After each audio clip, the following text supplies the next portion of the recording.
Guys, നമ്മുടെ കൊല്ലം ബീച്ചാണ്. ഞാൻ ഇതിനു മുമ്പേ ഒരു വീഡിയോ ചെയ്തായിരുന്നു. പക്ഷേ ഒരു മാറ്റവും ഇല്ല, ഒരു കാര്യമില്ല. ഇവിടുത്തെ ഈ കോർപ്പറേഷൻ മേയറും ഇവരൊക്കെ എന്തോ ചെയ്യുന്നത്? എല്ലാ മാസം 1-ാം തീയതി തുപ്പിലോട്ട് ശമ്പളം മേടിക്കുന്നുണ്ടല്ലോ.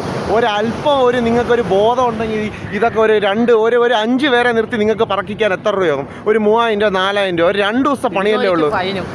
എന്നിട്ട് ഇവിടെ ക്യാമറ വെച്ചിട്ട് ഇടുന്നവർക്ക് ഫൈനും കൊടുക്കണം. വളരെ മോശമാണ്.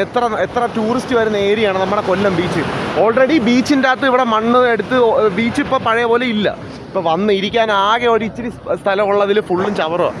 വളരെ മോശമാണ്. നമ്മുടെ കൊല്ലത്തെ ഈ കോർപ്പറേഷൻ്റെ അധികാരികൾ ഇത് കാണുവാണെങ്കിൽ ദയവ് ചെയ്ത് നിങ്ങൾ ഈ കൊല്ലം ബീച്ചൊന്ന് ഇവിടെ തെരുവ് നായികളുണ്ട്, പക്ഷേ ഇവരെ കൊണ്ട് വലിയ ശല്യമില്ല. ഈ വേസ്റ്റ് ഇവിടെ കൊണ്ട് ഇടുന്നതുകൊണ്ടാണ് ഈ പാവങ്ങൾ ഇവിടെ നിൽക്കുന്നത്. പറഞ്ഞാൽ മനസ്സിലായോ? ഇത് ഫുള്ളും ക്ലീൻ ചെയ്യാനുള്ള എന്താണെന്ന് വെച്ചാൽ ഒരു നടപടി ഉണ്ടാവണം. അത് വളരെ ഈ ഏരിയയിലെ ആരാ കൗൺസിലർ എന്നെനിക്കറിയത്തില്ല. കൊല്ലം മേയറിനെയും പ്രസന്ന മാഡം ആയിരുന്ന സമയത്ത് ഇവിടെയൊക്കെ നല്ല വൃത്തിയും വിനയം ഉണ്ടായിരുന്നു. ഇപ്പോൾ കയറിയിരിക്കുന്ന പുള്ളിയെടുത്ത് നമുക്ക് സന്തോഷവും സ്നേഹവും മാത്രമേ ഉള്ളൂ. ഇതൊന്ന് വൃത്തിയാക്കി തന്നാൽ അത്രയ്ക്ക് നല്ലത്. പറഞ്ഞു മടുത്ത് അതുകൊണ്ടാണ്.